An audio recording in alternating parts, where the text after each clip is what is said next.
ସେଇ ଭୂତଟା ଏବେ ଆମ ଦେହରେ କିଛି ଦିନ ପାଇଁ ରହିବ। ମ୍ୟାଟରଟା ହେଲା ଆମେ ଖରାବେଳିଆ ବିନା ଖରାରେ ସବୁ ଛାତ ଉପରେ ବସିଥିଲୁ। ଆଗ କହିଲେ ଏ ପିଲାଟାର ଚାଲିଟା ଫିଲ୍ମର ରୋବଟ ଭଳିଆ ଦେଖାଯାଉନି, ସେ ତିନିଟା ଛୁଆକୁ ଛାଡ଼ି ଦେଇ ଶାଗ ବାଛିବାରେ ବ୍ୟସ୍ତ। ଆଉ ମୋ କଥା କ'ଣ, ଏ ବରେଲିରେ ଏମିତି ଥଣ୍ଡା ହୁଏ ବୋଲି ମୁଁ ଜାଣିନଥିଲି। ମୋ ଦେହରୁ ବ୍ଲାଙ୍କେଟଟା କେବେ ବାହାରୁନି।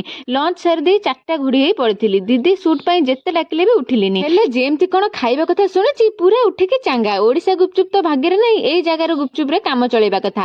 ଖାଇ ପିଇ ସଡନ୍ ପ୍ଲାନ୍ ହେଲା ମୁଭି ଯିବାର। ଶୀତ ଫିତ ସବୁ ଛାଡ଼ିଗଲା। ସଜବାଜ ହେଇ କ୍ୟାମ୍ପସ ଭିତରକୁ ଚାଲିଲୁ ଧୁରନ୍ଧର ଦେଖିବାକୁ।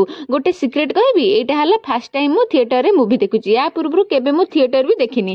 ପରଦାରେ ମୁଭି କେମିତି ଚାଲେ ସେଇଟା ବି ଜାଣିନଥିଲି। ଆଉ ଭାବୁଛି ଏଇଟା ବୋଧେ ମୋର ଲାଷ୍ଟ ଥିଏଟର ମୁଭି ଦେଖା ହବ, କାରଣ ମତେ ଥିଏଟରରେ ମୁଭି ଦେଖିବା ପସନ୍ଦ ନୁହଁ। 2x ସ୍ପିଡ୍ ବା କରିପାରିବିନି। ସେ ଯାହା ହଉ, ଧୁରନ୍ଧର ମୁଭିଟା କିନ୍ତୁ ଜବରଦସ୍ତ ଥିଲା। ଇଣ୍ଟରଭାଲରେ କ୍ୟାମ୍ପସ ଭିତରୁ ହିଁ ଟିକେ ସମୋସା କଫି ଖାଇଦେଲୁ, ତା ସହ ଗୋରିକୁ ବି ଟିକେ ଦେଇ ଫିଲ୍ମ କଣ୍ଟିନ୍ୟୁ କଲୁ। କେତେବେଳେ 3.5 ଘଣ୍ଟା ବିତିଗଲା ଜାଣି ହେଲାନି। ଥିଏଟରରୁ ବାହାରିଲା ବେଳକୁ କୁହୁଡିରେ ମୁଣ୍ଡ ଖରାପ। ଘରେ ଆସି ଦିଦିକୁ ରେମାନ୍ ଡକେତର ଭୂତଟା ଲାଗିଗଲା, ତା ସହ ମତେ ବି। ଘଣ୍ଟାଏ ପ୍ରାକ୍ଟିସ ପରେ ବି ଅକ୍ଷୟ ଖାନାର କପିଟା କରିପାରିଲୁନୁ। ଆଉ ବାହାରୁ ଆସି ଦିଦି କୋଉଠି ରୋଷେଇ କରିବ ଯେ ସେଇ ବାହାରୁ ମଗେଇ ଡିନରଟା କମ୍ପ୍ଲିଟ୍ କଲୁ।